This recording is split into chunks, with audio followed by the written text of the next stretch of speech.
بالغ بیٹے کی طرف سے والد نے اور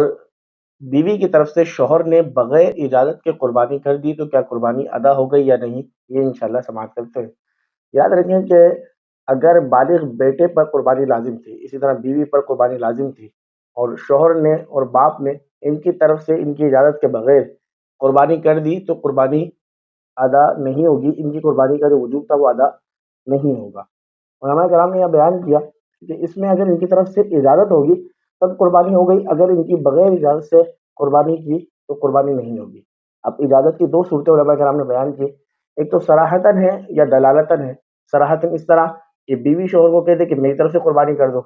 یا دلالتاً اس طرح کہ بیوی کی طرف سے شوہر قربانی کر رہا ہے اور بیوی کو معلوم ہے اور وہ اس پر راضی ہے، تو پھر یہ قربانی کی اجازت کہلائے گی اور اس صورت میں قربانی ہو جائے گی۔ اللہ کریم ہم سب کو شریعت کے مسائل سیکھنے کی توفیق عطا فرمائے۔